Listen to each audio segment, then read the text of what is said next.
so that we can have this on the line. So just so you all know, all the program information continues to be at austinedc.org/cultural-trust.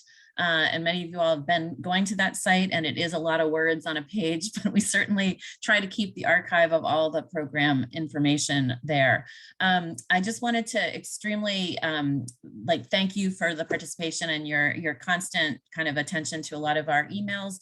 But most importantly, I wanted to thank you for joining what is, I think, our first official meeting with our new CEO and president, Teresa Alvarez, who joined us yesterday as our first official day, but and we're excited now, and David Colligan, who's not on the phone right now, but is our Chief Operating Officer. We now have a live team of 3 that is sort of moving forward with this program and many other projects as well. And I can do a little bit of introduction there, but thank you, Teresa, for joining, and yay, very excited. So what I'm going to do is go through a PowerPoint, and some of it may be a repeat for some of you all, and some of it may be new. I don't have every last slide I had on our December 8th walkthrough, which was very detailed. Some of that information is here, and certainly we can answer those questions as well. Wanted to make sure that you all know the Austin Economic Development Corporation, which is the project manager for the Austin Cultural Trust, is essentially a public real estate developer. We're a local government corporation working at the intersection between public and private in real estate and development matters, and specifically to assure public benefit and equitable access to public amenities within the city. And so the Cultural Trust was one of the original projects that City Council felt we would be the vehicle for being able to move it forward after numerous years of conversations about the program, which I'll go through in a minute. And really, we're standing on the shoulders of many advocates in music, culture, and arts communities, as well as organizations that have worked tirelessly to kind of advance it to this point. We're going to do a program overview with some updates, and then we'll go into some of the basics of the RFP structure and some updates specifically around some technical assistance sessions that will be coming up in the next month.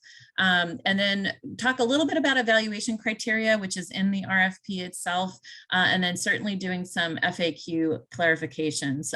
You know, with one, we've been open as an RFP since November, been able to work with many of the applicants on some of the questions to the application. So we are getting some repeat questions, and certainly want to be able to provide clarification. And hopefully in this hour, we'll still have time for question and answer. I've started speaking faster and faster on these, so I certainly hope that you can use the chat function if you, as we go through, you want to add in a question that specifically you want us to address. So the Cultural Trust, what is it and what are we doing? It's really just the beginning of what we hope is a routine activity, both of the ADC and partners, to create a permanent infrastructure for culture, arts, and music in the city.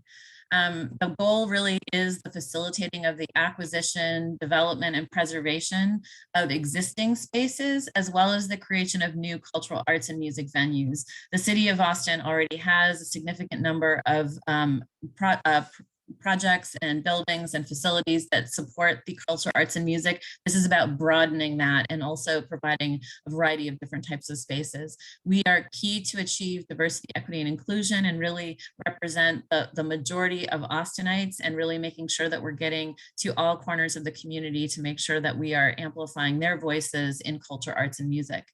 Providing permanent affordability is the end goal. Certainly that's going to take a lot of different forms as we move forward, but affordability for cultural arts and music so that DNA of the city can stay in place is really critical. And most importantly, with this program and this approach through the RFQ, we are hoping to sustain a pipeline of projects so that as funds are found and identified, that we can continue to support that infrastructure. And again, that pipeline is critical to us, but I want to mention that we really think of this as a portfolio of spaces and opportunities, as well as the places in which those projects will be. This is a competitive RFP process. We have essentially 2 tracks, and even some organizations will be kind of on both tracks, but we are really looking for existing operators that have existing spaces that need to be either preserved for the long term or developed further, as well as new spaces. organizations and operations that may be existing but do not have a space yet that they feel secure in. Certainly a number of different arts, culture, and music spaces in the city have routinely moved over the course of many years due to higher rents and other space needs. We do anticipate likely more projects than what is said on this slide, but we don't want to overpromise given that there's lots of variables as we start to look at the feasibility of many of these projects. We are hoping to preserve at least 1 to 2 existing venues, as well as develop at least 4 to 6 organizations with maybe 2 or so ADC or City of Austin managed spaces. Depending on our ability to find additional resources and leverage the city funds, we'd certainly hope to meet as many of the projects that we're seeing in this process thus far, meet their needs, as well as certainly make sure that they're very meaningful investments so that money is not spread too thin and we don't have to wait any longer. We do have right now 3 identified funding sources for this initial round. And again, there may be additional dollars discovered during the process, but right now this is led with city funds. The Creative Facilities Bond of 2018 provided for $12 million for new creative spaces that would support culture, arts, and music. And then we have hotel occupancy tax funds, iconic venue fund dollars, which are meant to be spent to preserve existing venues within the city. Those are really tied to the hotel occupancy tax and certainly types of projects that would be on either the tourist map or obviously things that are known within the city as iconic venues. We also have monies that the City of Austin through their budget provided to us to actually match those hotel occupancy tax dollars, which again is for iconic venues. It is not your role as an organization or operation to know which bucket of money you'd be using, although they do have certain structures around them and requirements around them that you should be familiar with. Your job is to tell us the space needs that you have, and our job is to work with you on how the actual project would be invested in and would come to fruition. The first step, and I think many of you have actually done this, is to in fact register. That's the first step, which is really more of a contact form and a basis of understanding what your project is. This is meant to mostly just make sure that you are an operator organization in culture, arts, and music, and that you have a project that is in line with the program priorities. As soon as you register within 24 hours, we send you a link to the actual RFP, which is an online form. There is a PDF, a complete PDF of the actual RFP in English and Spanish on our website. The online form really maps to that PDF, but you can see all of the information there. This is a very quick form and do it as soon as possible. This will remain open through the deadline of March 31st, but it is obviously you're going to need time to do the actual RFP. So as soon as possible, register. I wanted to just update folks on the schedule that we've had posted for a while now. There are recordings of some of the pre-response workshops and technical assistance workshops we had in November and December that you can watch. And I know actually I've never been more excited to see on our YouTube channel. Folks are watching the videos, and also we got a few likes, yay. So that was exciting. We are gonna, and this is what I'm gonna go through now, in February and March, have additional technical assistance workshops that are kind of reflective of some of the applications we've been seeing and certainly frequently asked questions. And certainly as you have certain needs in terms of putting together your proposals, we are absolutely happy to hear what additional technical assistance needs that you have. The final deadline of this first round is March 31st of 2022. And then, each submission deadline, we had an early submission deadline that was actually January 14th. We had extended it due to COVID and other things. So we've had some early submissions submitted, which have been helpful. They are going through the initial evaluation process and same evaluation process as the ones that are submitted on March 31st. Collectively, those submissions will be part of the overall pipeline. And certainly after that initial evaluation across the scoring rubric, they will be, in fact, ranked based on those scores. And then we do hope to, by spring, have a short list that would include a portfolio of spaces that are identified for initial investments, and certainly be able to do final due diligence and final approvals. Given that these are city funds, there are approvals that are are necessary all the way up through City Council. But we do certainly recognize that different projects are in very different timelines. Some are very fragile projects and potential real estate opportunities now, and we are trying to work through the due diligence issues as soon as those projects are submitted so we can assess any intervention or help that we can provide. So I just wanted to, this is a brand new announcement. You're seeing this here for the first time and will be notified to everybody, of course. But we are going to have some additional technical assistance panels. These will be inclusive of both folks in the community that have been applying for projects, but they will be led by a panel of experts locally and nationally that have been involved in culture, arts, and music spaces, especially as ideas become realities in real estate projects, so that we have some relevant information to share. We are still lining up some of the speakers, but we do hope that we will be announcing them in advance so that you can make time for these events, and then certainly they will be filmed for your benefit if you can't make the time. We're going to start next week with talking about sustaining community and momentum without or before a space. Many of you all in the audience, and certainly projects that have been interested in submitting to this program, have all lived this real time during COVID, but certainly trying to not wait for a space and continue to build momentum and build your community, build your audiences during that time are critical. We know that with public dollars and this process, some projects may have to wait for spaces, and we certainly don't want that to hold up building a community. And just this, I'm hoping, is both a few experts in the field, but also making sure that it's a conversation among you all for some best approaches to doing this. On the 23rd at 12 noon, we have some national philanthropic representatives speaking about perspectives on diversity, equity, and inclusion. I think this has been a really important topic addressed by many of the different commissions within the city and City of Austin leaders to talk about what that means in our local community. But certainly as we look at national philanthropy, all of which that have been advancing initiatives for arts, music, and culture along those lines, wanting to hear a little bit from them. And I'm excited about that panel personally.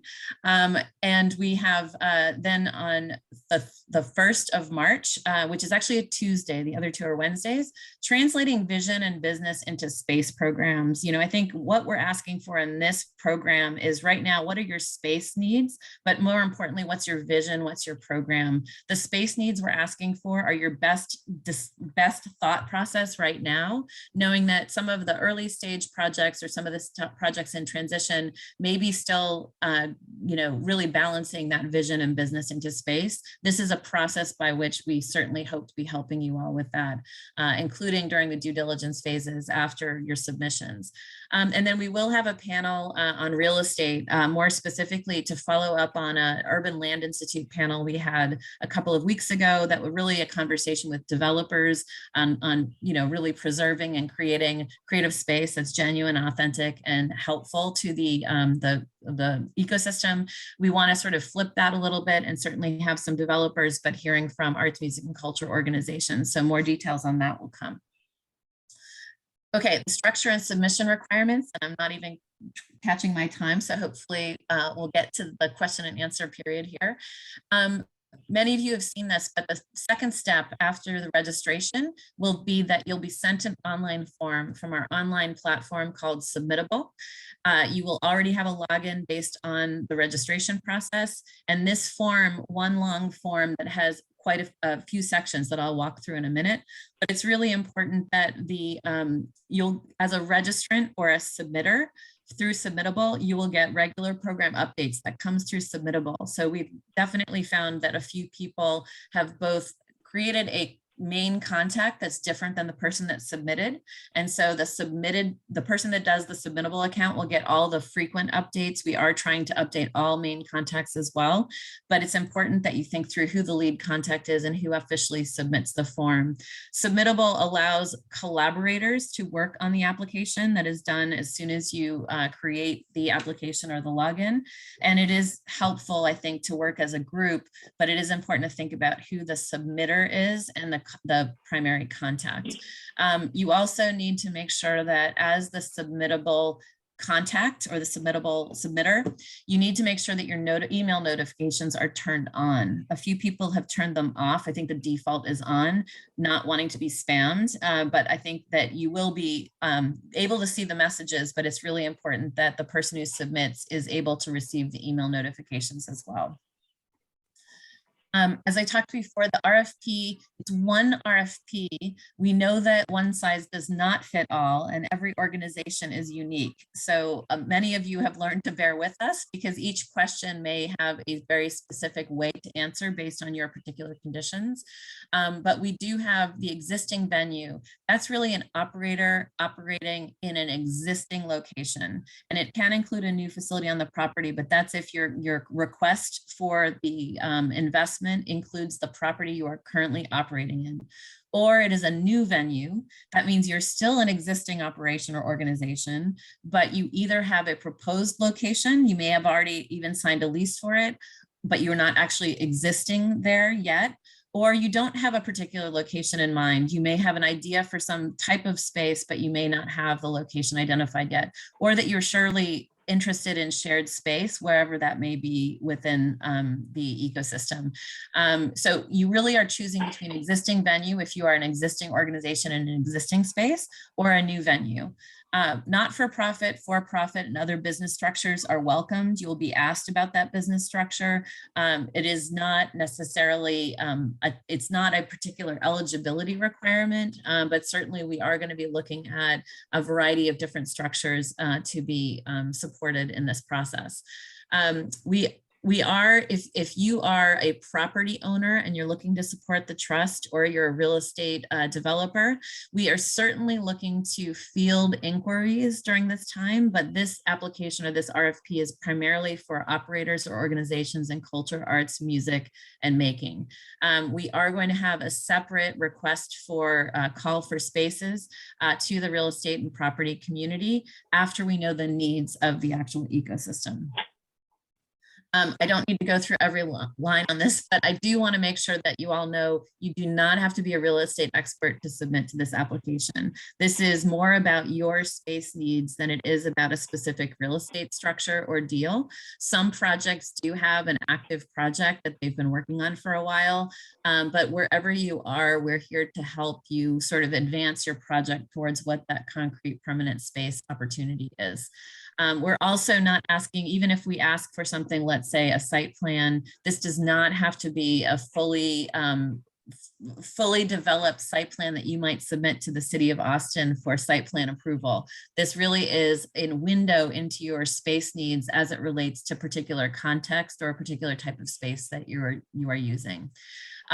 During this process, we are working with all applicants through this process. There are open office hours that are regularly posted, and certainly helping with questions about your projects, even outside of just the actual RFP responses themselves. Certainly the higher ranking projects through the evaluation across the scoring rubric will receive additional due diligence for their specific deals and projects as we get through the process of assessing feasibility. And there will be future rounds. Again, this is a pipeline. So if it doesn't work out this time, we have obviously not as much money as we know we need. I mean, having seen many of the registrations thus far, I'm amazed and excited about all the projects there are out there. And certainly our goal is to continue to support the breadth. The application itself is really 3 sections, fairly straightforward, especially those of you who have applied for grants before. Those of you who haven't, we certainly are here to help. But really the respondent background is very basic contact information and about your information as an organization and key collaborators for the project that you're identifying. The proposal fact sheet and narrative description, this is a little bit more in detail of the project. Sitemap, as I said, you have an opportunity to upload a video about your current space use, your needs in the future. Certainly information about your utilization of your current space or your future space, as well as different aspects of your community, your audience, and certainly what are you building of value for that community that you are working with. Those are lots of questions that are pretty text limited. I think about 250 to 500 words. Most importantly, to really align that project with the program goals as well as your own goals and why you need the space to do that. I will mention that we'll go through some frequently asked questions on some of these. This is really a window outside of what's in the scoring rubric. These questions are designed to provide a window for evaluators to understand the breadth of your operations and organizations. Although they are what we will start working with during a due diligence phase, they are certainly not the limitations, and know that some of those program of spaces may fluctuate as we go through the process of due diligence. So you're providing a vision into what would work best, what are your needs, but certainly not tied to those spaces in the long run, but ultimately, we may have to make changes through the process of looking at what is feasible.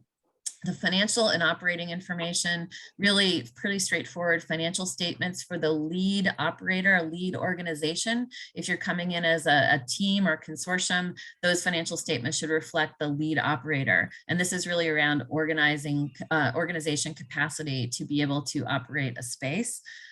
This is, lists of donations and other investments received are in particular about a window into your capacity, again, to not just start, but also maintain a space if you were invested in.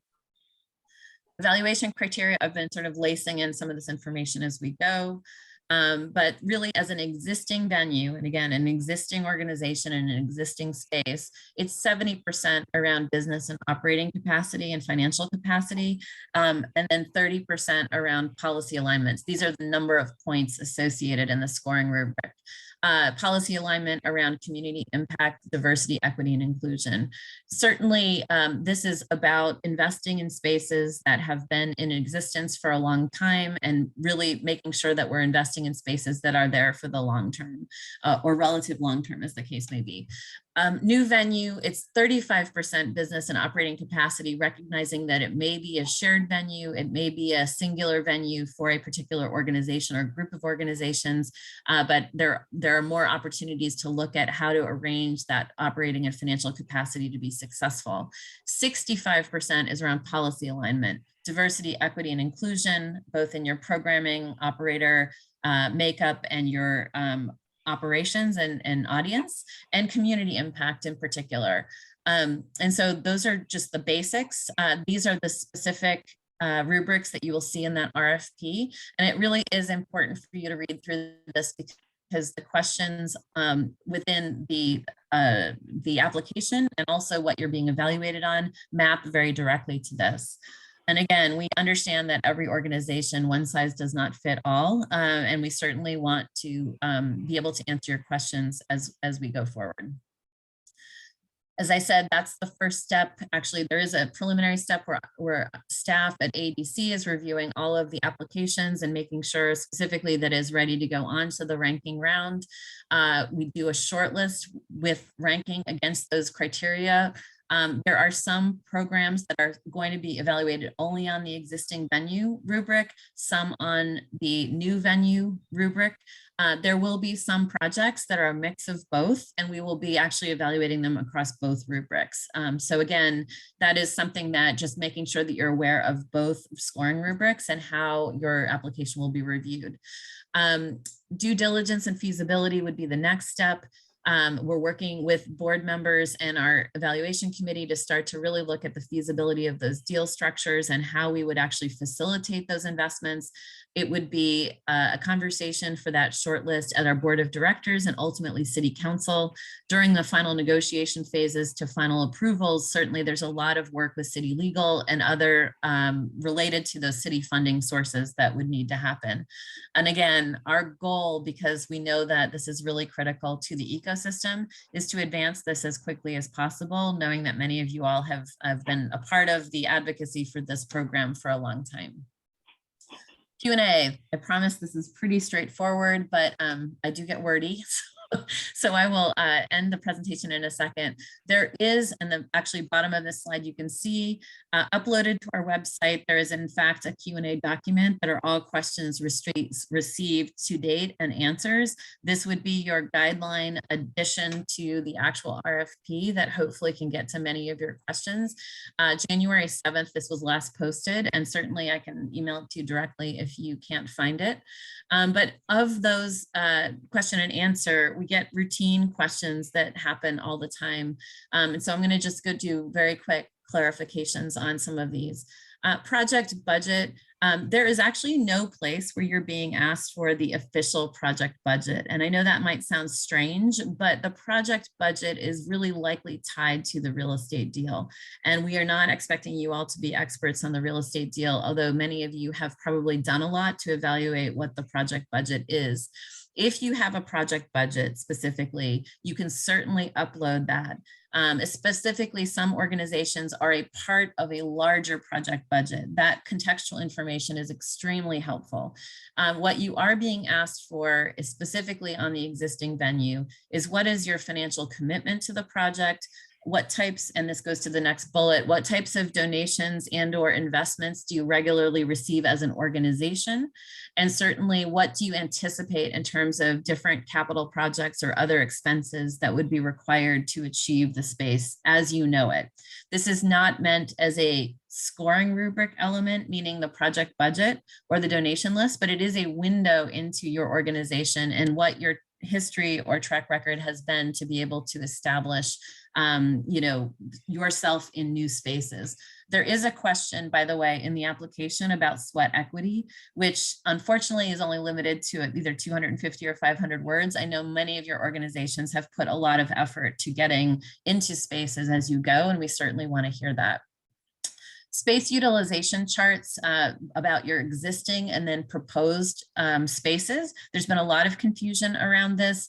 This is again a window into your current and anticipated utilization of space, and sort of really trying to understand from your perspective what the new spaces will do for your ability to fully utilize the space. It's asking for hours of the day per week on a typical week of how you would use the space, and then a percentage utilization. And so, for example, if you have a main theater space that effectively is kind of not as is 75% open to the public and another one which is 25% open to the public, what is that utilization overall of your spaces on any given day or day of the week?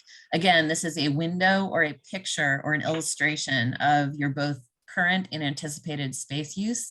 And for those of you who may have had a space in the past but have lost it in the last 3 years, we're asking folks to utilize the last year, 2019, for example, of your ideal current space use. I know that's an issue for many organizations. Financial contribution, this is really an investment that the city is going to be making in space on your behalf. And this is an ability to understand a right-sized financial contribution that you are willing to make to a particular project. There is no minimum, but it is what is the skin in the game that the organizations are going to be providing. This is a window into what you think you can accomplish based on your track record.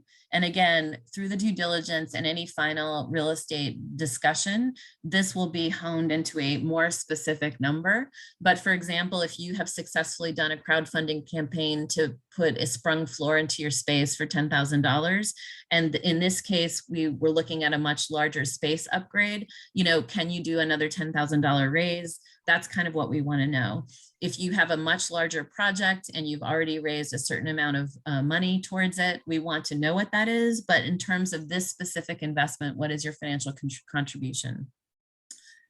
Building renovations and upgrades, these monies can support renovations, upgrades, and development. So not just acquisition of space, but obviously construction or development of space. So we're looking for what is the information, what has to be done to the space. We're not looking for formal consultant support, although many of you have folks on your board or others that you work with to help you shape what a project is, but you do not have to hire an architect or real estate professional to come up with a final proposed project at this stage.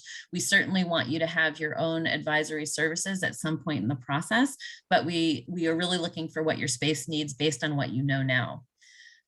Projections based on current or proposed facilities. Again, the projections of space utilizations, projections of budget, these are based on if you got this new space, what are those projections? What does this allow you to do? And again, we don't have a finite what is an affordable rent, but assuming that you're not spending as much on rent in a formal project future budget, what can you be doing from a programming perspective? And again, lots of places where you can add detail here, but we really want to hear about how does this program benefit your operations? Collaborators and partners, important to list these. You do not have to have a final list at this point. And certainly many folks have collaborations that have been established. If the collaboration or partnership is new, I would say that but you have distinct space needs, those would probably be best doing independent applications, but recognizing each other in the applications. However, if it's a collaboration that has very much overlap in terms of what the space needs are, we welcome partnerships in this proposal. Matchmaking for future new spaces has been a big question and something that we had not fully defined at the time we relayed the RFP. We will be looking for doing some matchmaking of different organizations at the end of this process, likely April and May, both matchmaking between organizations and hopefully to do that both organically and with direct introductions. We certainly want to make sure that there are some alignments between programs as we start to look at shared spaces. And we may be doing some matchmaking with properties that we come across or understand are available, whether they're city or private, and your particular proposal, because it is something that seems like there's an alignment there. Most likely to be all done towards that March-April timeframe, April-May timeframe after we receive the complete list of space needs. Deal structures, and this is options plan B and C, and I've spoken with many of you.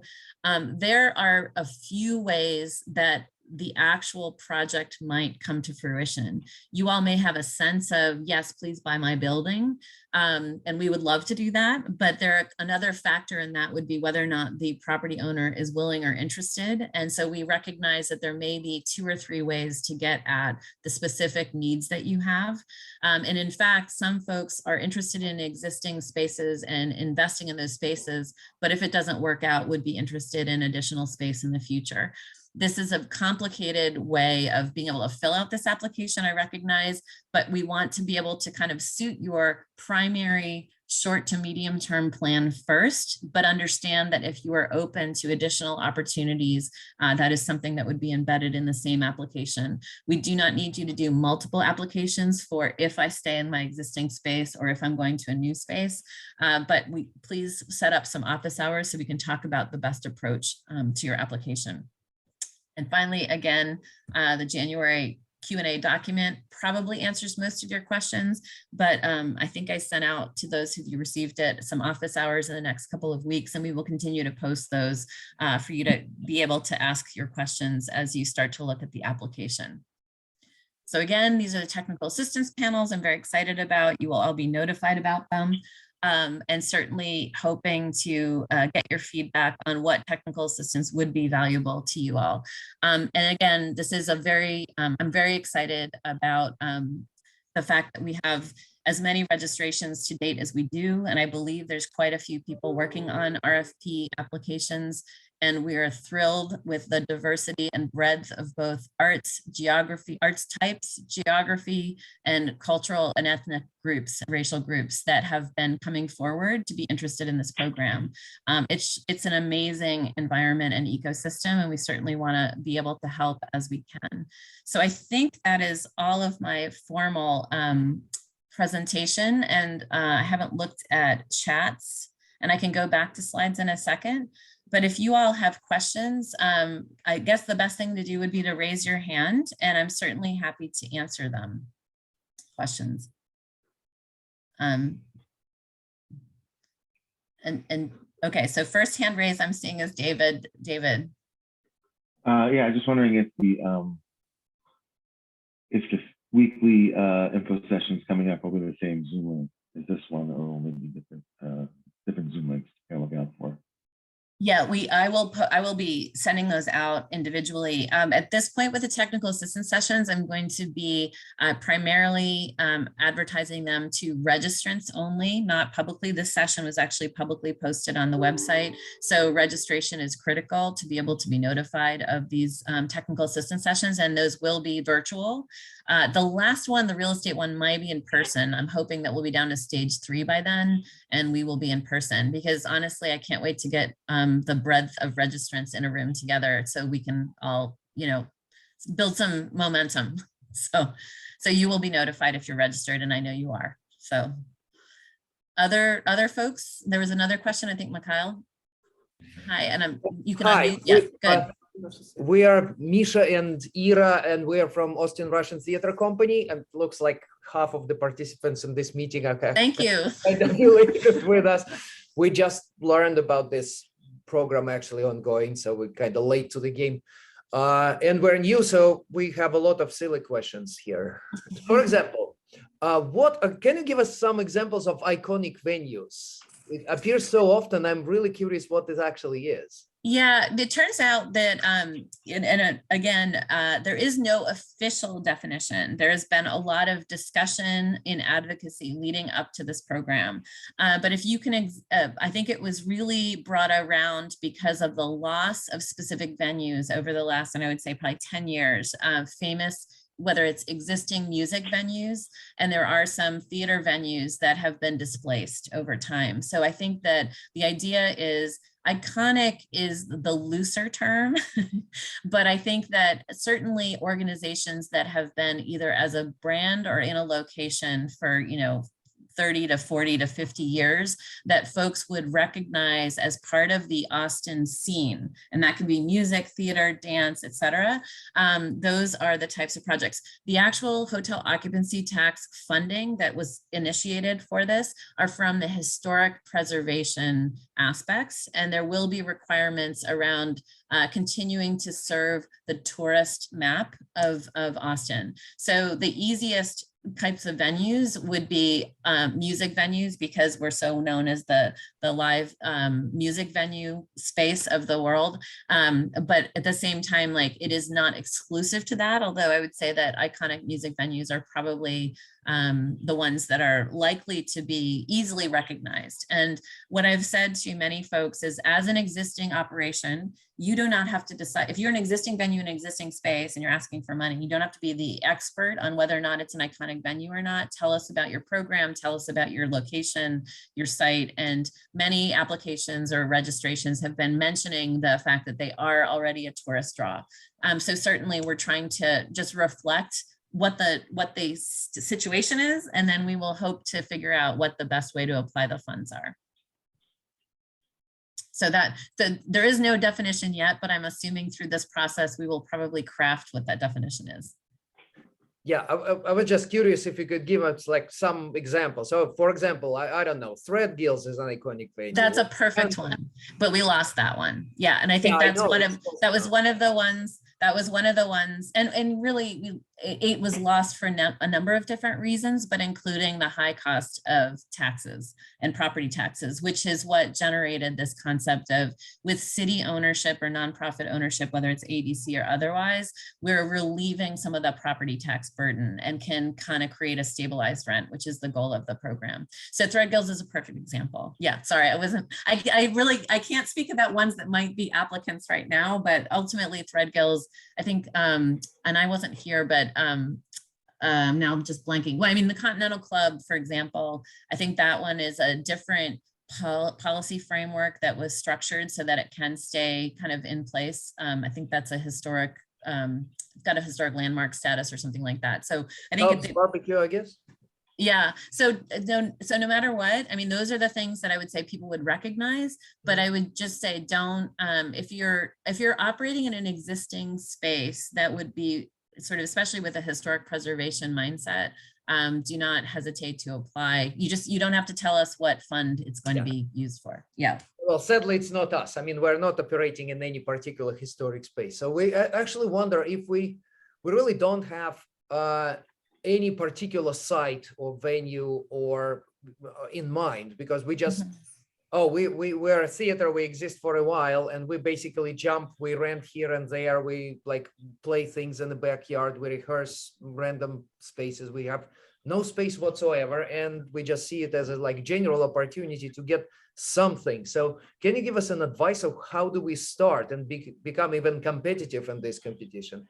It looks like a lot of people are very specific about things that they want space-wise. Well, I want to speak a little bit about that with the competitive nature. It is competitive, unfortunately, because we have few dollars in this first round, but the intention is that this is really teeing up a process that would be long time, knowing that, I mean, at this point, we would only see increasing costs for being in the city of Austin.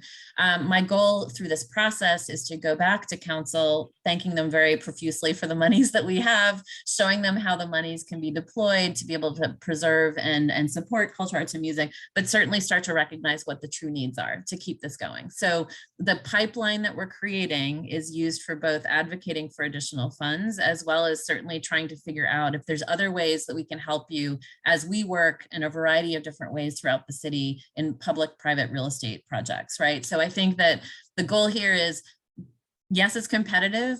You are competitive in the sense that it is, if it's an active organization that's actively providing value to communities within the city, we want to hear from you and certainly be able to figure out how to support you. There may be at least a couple of spaces that would have some, whether it's theater type spaces or performance spaces that would benefit you in the long run. If you're applying to this program, then we let you know that these are happening and then hopefully kind of engage you in that project. So please just tell us what you do and really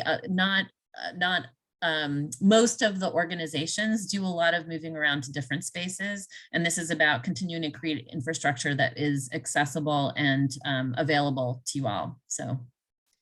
If I could maybe be a little helpful. I'm Tari. I'm Dave's business partner with Cold Town Theater, and we're in a similar situation to you, but we've been in operation for a long time. The one thing I would say that's helpful as you're starting to look at spaces is to understand if you want to offer food or alcohol, and then that will help you with understanding how you need a space zoned, and that'll help you a whole big hump as you're looking and trying to figure out the spaces that you need, because it's a heck of a lot easier to build a stage than it is to build a bar and the infrastructure around food service. So this is a very low priority for us. Yeah, so that helps you as you're sort of thinking about spaces and looking at options. But and I think that Tori, thank you for that. And I think that goes back to, we really want to hear about every organization's kind of business model, and effectively, if you need to rely on something like that, kind of what is that relationship? Because that certainly does affect the overall thinking on how we have to accommodate different types of spaces. So again, and in fact, one of the technical assistance sessions that we're going to do, I've got a couple of former consultants nationally that are working with us in the background, but just wanting to start to link the spaces that you need to the business model that you have, or the business model that you're thinking about. And that's really critical to us. And I think a lot of folks, like, it's easy to come up with a list of spaces, your desire line, but until it's kind of grounded in what that business model is, it's still just a concept sketch. So we want to help advance folks' thoughts about that. Tthank you, Tori, for that. I appreciate it. And actually go ahead. So basically, once if we just really carefully describe how we see our operations and business model, basically where the money coming from and how we see it in the future, and don't tell you exactly what space we have in mind, like exactly on that street and that particular location or whatnot. No. If you have an idea, I mean, the fact is that there's some folks that are saying like, hey, I've been looking at this space for a long time. This would be perfect. this is it's a good help for us as an illustration of the type of space, but it's not a given that we would be able to facilitate it. I mean, just like there's so many different factors that will fall into that. And I will say that one of the things that we're really particularly mindful of is as we go through that feasibility due diligence, these investments kind of have to work for kind of multiple legs of the stool, right? So there's the operator organizer, there's the city funds, which includes AEDC and how we make the whole thing work, as well as the building owner. so it really, the deal's going to have to make work from all of those, and especially some projects that may have additional investors in them. We do hope to leverage the city fund with additional investors, whether it's financiers or otherwise. So it's a complicated, everything has to be kind of evolving at the same time. It will certainly be working with the organizations at the core of that. So feel free to mention a space that you've been dreaming about that helps us, but just don't get too married to it. Yeah, we don't. Okay, cool. Konstantin wants to ask. I see his hand up. Yes. Yeah, hi. My apologies. My web camera is not working. And first of all, and all involved in this, I want to thank you for this wonderful presentation and overall for the level how the information is presented on the website. It's well structured and there's a lot of it. A lot of words. Which means, well, sometimes, you know, having a lot of information, you're starting to have more and more questions. So, but I will be quite specific. I just have maybe 2 questions. So am I to understand correctly that, well, I mean, it's in the Q&A. So one of the points for evaluation is that there's certain feasible financial obligations from the operator. So which means with our project, with our organization, we expected to produce some sort of kind of cash flow and reflect that in our application that, hey, we will be ready to pay this amount of money per month. Is that so? Okay, but on the other hand, and there is a mention that, hey, you don't have to be a real estate expert and such. And honestly, we know approximate amount of money, not approximate, exact amount of money we pay when we rent space to do our performances, but it's a little bit hard for us to figure out, okay, what should we promise to be competitive here as a monthly kind of usage fee or something? Any advice on this? How should we? Yeah, this is a really good question, and I really don't have a terrific answer for you, because I think that the application is meant to bring out information about your organization that helps us start to put some numbers in place. But let's say you're highly ranked and we're trying to find a home for you and a couple of other organizations that have a particular set of space needs. Each one of you are going to be coming at it from a different perspective of how much you can afford. And a lot of it, in terms of our ability to get to a stabilized and affordable rent, is going to have a lot to do with that real estate structure. So there's so many variables that none of us can predict at the moment. So I think the best way to do it is really, as you described, describe what you think you can afford as a rent, or what you would assume is currently what you think you can afford, knowing that, yes, it's a little bit of a negotiation, but we're not holding you to those numbers, because in fact, that rent might be more driven by the real estate needs. But if we know the 3 or 4 organizations and what they can pay, it helps us get a project to be realizable at those rates, right? So again, and some organizations, I will say, have been able to say, like, oh, if I can just take my property tax payment out of the equation and put that towards, the programming, and it relieves some of the pressure on my rent burden, the new space would allow them a certain kind of rent that they can't possibly consider now, just because of the sort of unpredictability of the property tax in a triple net lease. And I'm, more in the weeds here, but I'm just trying to use you as an example. Make the case for why you think that this is the right rent that you can afford, based on whatever it is that you're currently operating out of, and what you think is reasonable for you, knowing that nothing's going to be free, unfortunately. But at the same time, we're certainly trying to get to something that is accessible. One of the things, hindsight 2020, one of the questions I did not ask directly is what everyone is currently paying for rent on a cost per square foot basis, so we can kind of get what that spectrum is. But you know, we're sort of, from the applications we're receiving and conversations, I'm starting to get what that spectrum is, so that we have at least a starting point for making sure that we're not going above, you know, that framework of what is currently considered affordable. And everybody wants free. We always know that the number going down would be the best possible solution, but we certainly have to be reasonable about the costs that would be going into these projects. So do your best to kind of provide what you can do. And that includes the financial contribution question. Again, no minimum. We're not looking for people that, and people that are coming up with $2 million are not necessarily going to be more in the, you know, high priority ranked list necessarily. But really right size it for your organization and your ability to say, okay, well, to do this space, we are absolutely willing to fit out our space for X amount of dollars or something like that. And it can be like in sort of timeshare, right? For example, we don't need probably that space daily every day, right? It can be some sort of a timeshare that, okay, we will be ready to take this space on this number of days per month and pay this amount of money. It's okay, right?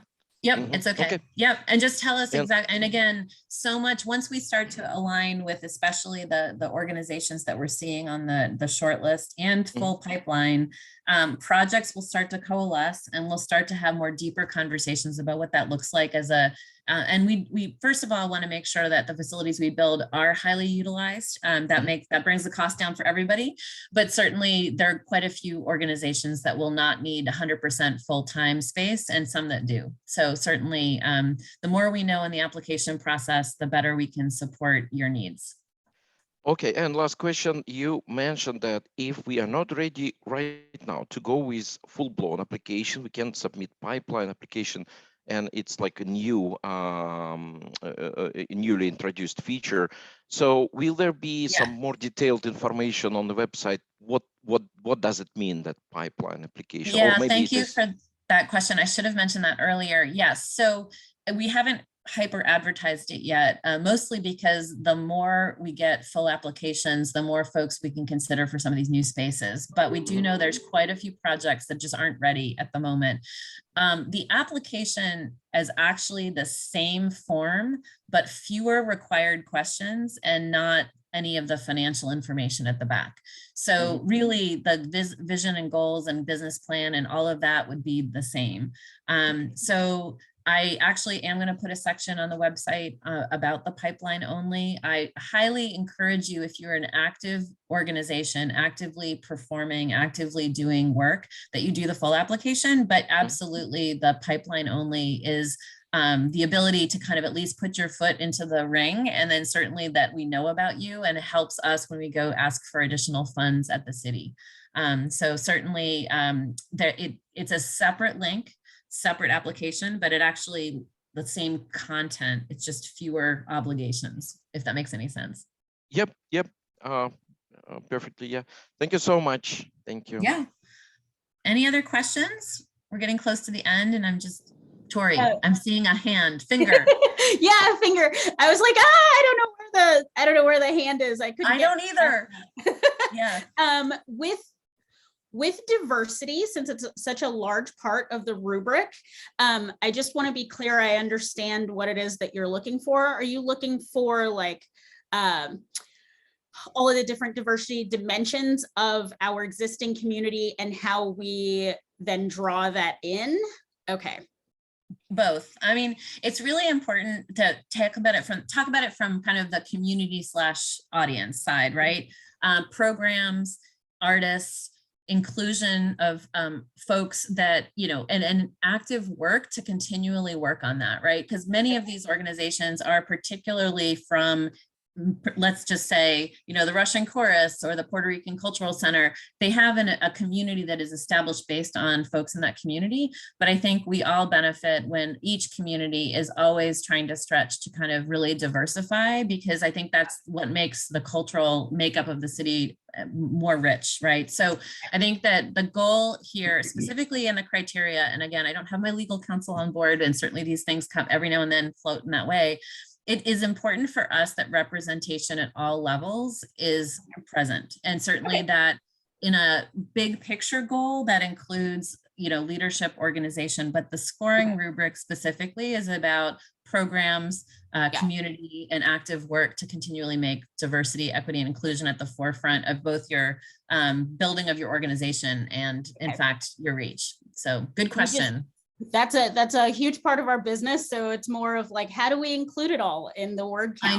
I know. Yeah. Okay, so sorry about the word count, but if you think about it, I've done a couple of these before, and it really, you have to think about it from the evaluator's perspective. And I want to make sure that the evaluators give enough effort to each and every application. If the word counts and if it's too long of an application, I've seen evaluators kind of unfortunately just get fatigued to go through all the applications. So make it concise. It's harder, but thank you. So with that, are we okay then to not sort of not use our flowery, most verbose, beautiful language and sort of like bullet point and details and make sure that we get, okay, that just making sure, because, you know, yes, as concise as possible. And I personally am a big fan of bullet points because it gets, I mean, I'm very wordy, as you can see from the website, but I just, you know, get it clear and concise as best as possible.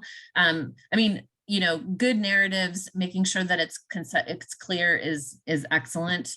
But yeah, think about it that way. The evaluation committee, just a reminder to myself to continually coach them to make sure that it's not, I'm continually asking for conciseness and bullet points and clarity as opposed to like perfect prose. Okay, so wonderful. Thank you so much. Thank you all. I think we're about at time at an hour, and I do, I think you all would have received the link to office hours, but if not, please email me at ann@austinedc.org. Sign up for additional time, just so we can go through any more details and questions that you have. Hi, Ingrid. And happy to continually keep an eye on what kind of needs you all have to finish these applications. But I really thank you for your time. Thanks. Stay tuned. Thank you. Thank you so much. Thank you. Thank you.